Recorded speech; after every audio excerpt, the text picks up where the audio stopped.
Welcome to Wines We Drink, a podcast for wine lovers and learners. I'm Charlotte Norsworthy Varnum, and together with my counterpart Keith Herndon, we'll be exploring a new wine each week. Keith is a lover of wine, and I'm a learner of wine, and we hope you'll sip along with us. Hello, everybody. Welcome back to Wines We Drink. It's season 4. I can't believe it. My name is Charlotte Norsworthy Varnum.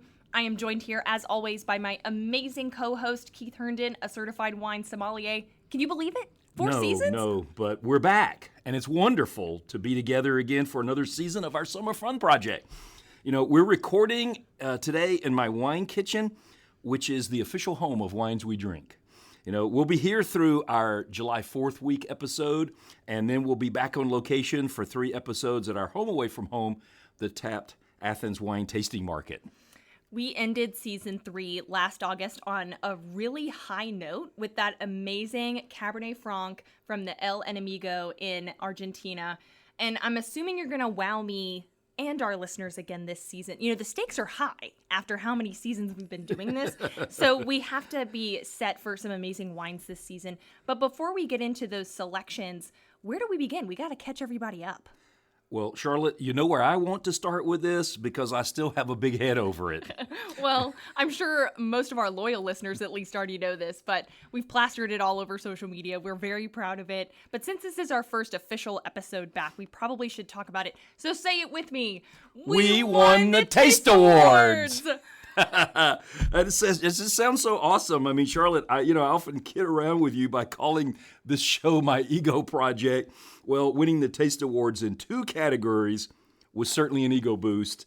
And we can't thank our loyal listeners enough for the support they've given us. I mean, because we won in the voting categories, the audience voting categories. Absolutely. I mean, that is such a testament to the loyalty that you all out there have for our show.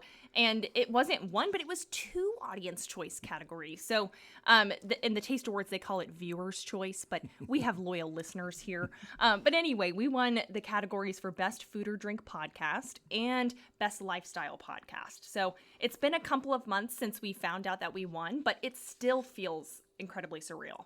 Oh, I agree. For our listeners who may not know the history, I convinced Charlotte to work with me to put together this wine podcast to help satisfy some of the practical components of my certified wine educator program with the Asia Pacific Wine and Spirit Institute.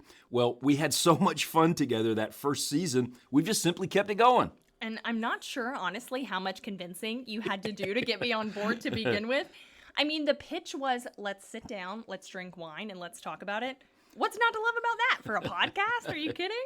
Right. Well, it must work, at least for those thousands of listeners who voted for us. A big shout out to you, and thank you very much. Ugh, I still can't believe it. Well, so now we got to stop basking in the glow of victory, right? We got to get on with the episode. We got to give the people what they came for. So, Keith, we need to open some wine, and we need to talk about it. Absolutely. We're going to follow along with last season's opening episode and once again open a bottle of Italian Prosecco. I mean, why not, right? I can't think of a better aperitif than a light, refreshing glass of Prosecco. Yum. Well, Charlotte, why don't I go ahead and pop the cork on this thing? Let's do it. Yay! Wow, some nice Italian Prosecco. Let me get that in the glass. Yes, that's going to be really wonderful.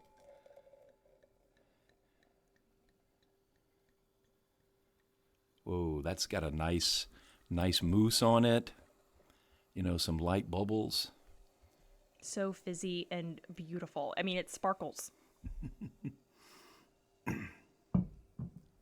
Okay, so on first glance, it looks so light and refreshing. You know, I'm always a sucker for some wine with bubbles. I'm a sparkly girl at heart, and Prosecco always delivers, but without overdoing it. It's still very mild and subtle.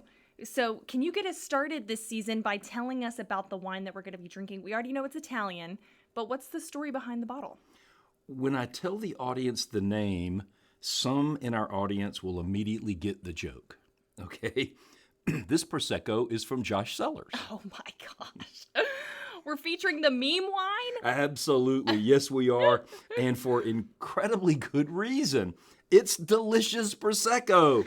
And a shout out to my students, Maura, Meredith, and Sydney, who suggested that we feature a Josh Sellers wine when it became so popular earlier this year. I mean, those social media memes were everywhere for a while there back, in the first part of 2024. Oh my gosh, you're so right. It was my favorite one was featuring Josh himself, with a character from the Mad Men show, and another was a glass and a Josh wine bottle on the beach, and it said it's Josh o'clock somewhere. So I just think that's so funny. So who is Josh anyway?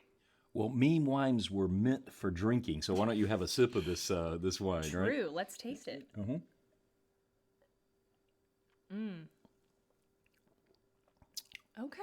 Okay, Josh. Well, thanks to the meme craze, right? It seems that everyone is writing about Josh Sellers.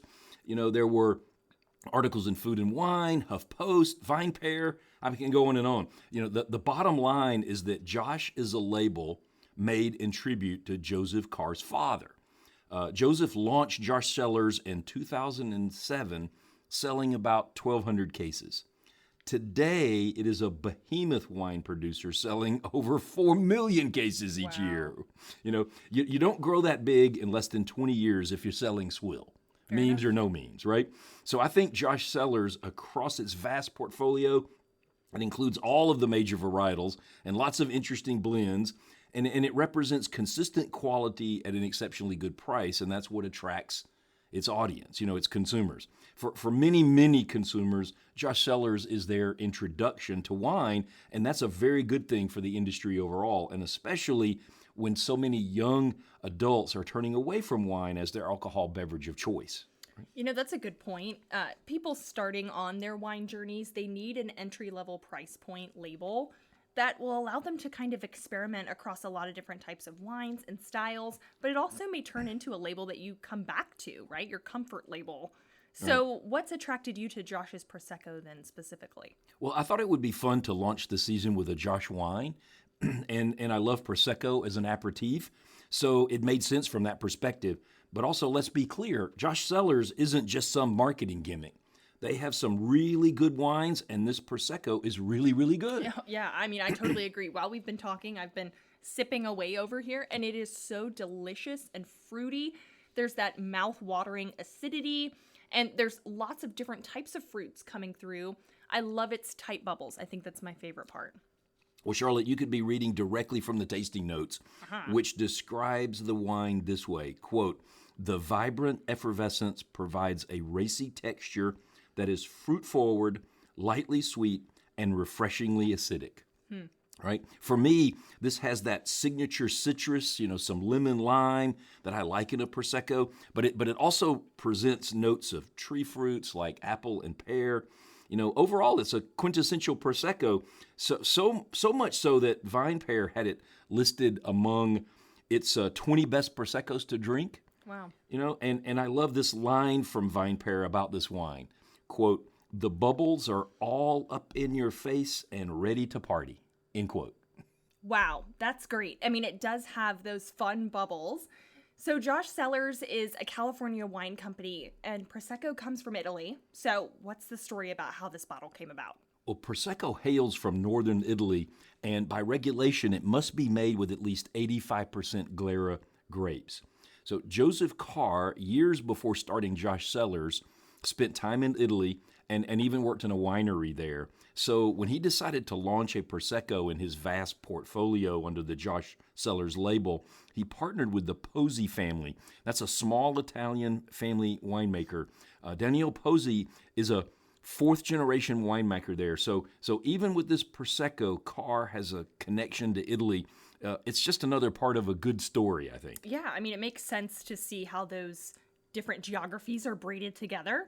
And so we know Josh Seller wines are affordable. What is this one going to cost our listeners? Well, you should be able to easily find this one for around $18, which is a great value for a wine that consistently ranks among the top 10% of wines in the world on the Vivino app. Top 10% wine, under $20. It fits the wines we drink definition of a good value proposition. Exactly, and especially for a celebratory wine. And, as you quoted from the VinePair article, this is a wine that's ready to party. And at a price point like that, the Josh Sellers Prosecco, Well, absolutely get my invite to the next party that I host. This is so tasty. But it also bears the question, what type of food should I pair with this wine? Yeah, well, Prosecco in general is a sparkling wine that has great flexibility when it comes to pairing. So for a party with this wine, I would suggest a cheese and charcuterie plate, right? For the cheeses, a selection of Asiago, Parmesan, and Manchego would be a nice combination of hard cheeses, right? And for the meat, I would go with some prosciutto and some of the Spanish cured hams like Serrano or Iberico. For us today, I have some thin sliced prosciutto and some Asiago. So enjoy. Oh, don't mind if I do. My favorite. I've been waiting patiently for these suggestions. Well, let's get started with the Asiago cheese. Please have a little bite of that with your crackers and take a sip of this Prosecco, if you don't mind. Don't mind if I do. Some really good cheese. And when you have that with that sip of Prosecco, you're going to find some really nice flavor explosion there. Oh my gosh. Yes. You weren't kidding. I mean, that Asiago is so buttery to then be cut with all of the citrus and the tight bubbles. It's really nice. Oh, it's awesome. Okay, now try the prosciutto. Okay. Don't necessarily need a cracker with that, but Right. Just pop it straight in. I think so many people, when they're having a party and they're trying to pair, wines and they have prosciutto, they think they have to, it's red meat, or it's like they have to go for a red wine. Well, not necessarily. Yeah. There's so many nice acidic wines that cuts through that fatty, prosciutto kind of meat, right? Right. The charcuterie meats, that it just is a really nice pairing. I totally agree. I mean, the saltiness being cut through by the acidity there is so lovely, and it's kind of why you squeeze a lemon wedge on your seafood, right? It just works, and so follow that same logic, and it will never lead you astray, it seems. So, you're right about how the contrasts work. I think the acidity of this wine is exactly right to cut through the fattiness of the cheese and the prosciutto. The pairing works on two different levels, kind of a complement and a contrast. Right, at the same time. I mean, nice job to you on those selections. So earlier in the episode, we were talking about catching up our listeners on what's been happening since we ended season 3. Of course, we talked about our big wins in the Taste Awards, but then we turned to this delicious wine, jumped right into talking about it. So can we circle back and talk about catching up a bit on your wine journey and how that's factored into what we have planned for the 4th season?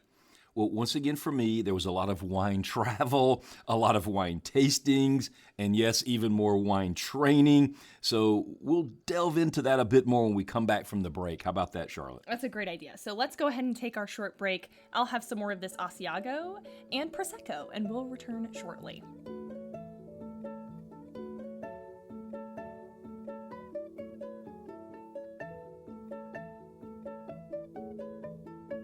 Hello again, everyone. We are back from break, and we're now in the final segment of the show, which we call the finish.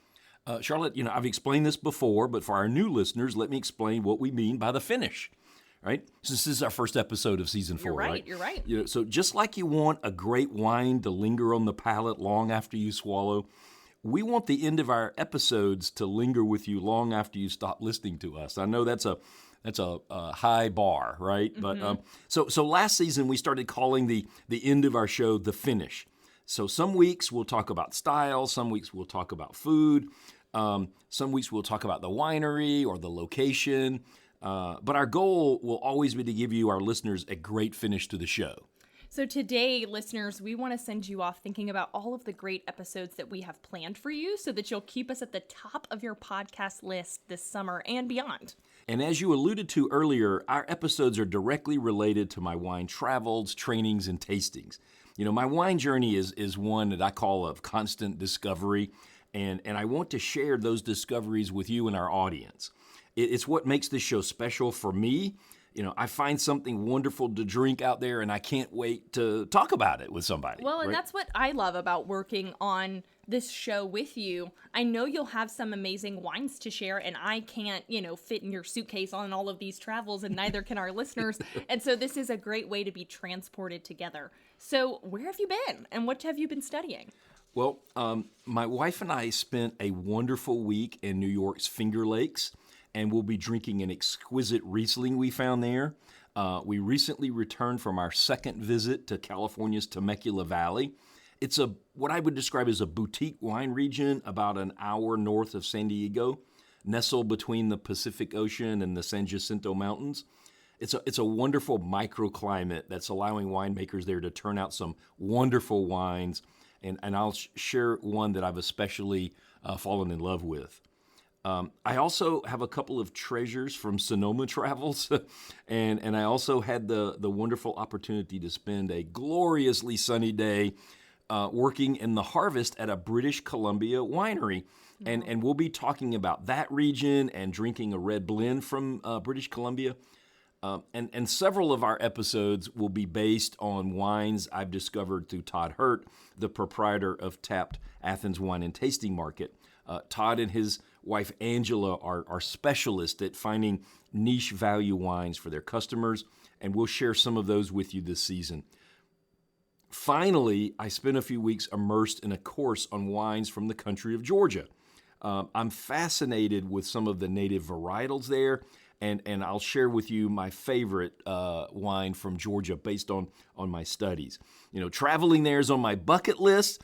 Haven't made it there yet, but in the meantime, we can take our senses there through this wonderful bottle of wine. That is so cool. I'm super excited about that wine. And for our listeners who are new to the show, Keith and I are both based in Georgia when we're recording this podcast. So drinking wine from the country of Georgia will be such an interesting journey we'll go on. But overall, this sounds like such an amazing plan. I can't wait to taste and talk about these wines with you. It's going to be a wonderful season 4. I mean, wow, I'm just so excited. Can you give us a hint or two of what's coming next week in our second episode of the new season? Well, next week we're going to stick with this early summer theme and open a bottle of delicious rosé. That sounds amazing. This week it was Prosecco, and next week is rosé. We're ticking through my favorites pretty quickly here, but I'm loving it. Well, next week's bottle is one of those tap discoveries from Spain.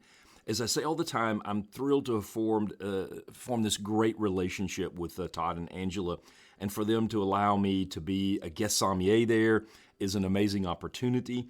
I've hosted a dozen tastings for them, but the best part is attending other tastings where I learn about new wines from importers, distributors, and often the winemakers themselves. It is so awesome to be among the community of people at Tapped, and Todd and Angela just do such a fantastic job at creating a wine community here in our town. So I'm super excited for that wine and to revisit them soon. Yeah, we'll be there for episodes 7, 8, and 9. We'll be recording on location, so I'm looking forward to that. All right, mark your calendars, listeners. Well, that's going to be the finish for our first episode for season 4. If you're just now finding us, you can listen to all 36 episodes from seasons 1, 2, and 3 on all major podcast platforms, including Apple Podcasts, Spotify, and Podbean. You can also find a complete episode list in all of our seasons at our website, wineswedrink.com. Our archive has a lot of great wines to explore, but we'll hope you'll come along for each new bottle this season. Remember, next week is a wonderful Spanish rosé. I can't wait. And I already know I'm going to love it. So cheers to you and cheers, everyone. Yeah, thanks, everyone. Until next week. Thanks for listening to Wines We Drink. Listen to our other episodes anywhere you get your podcasts, and be sure to follow us on Instagram at The Wines We Drink, and check out our episode guides at wineswedrink.com. Cheers.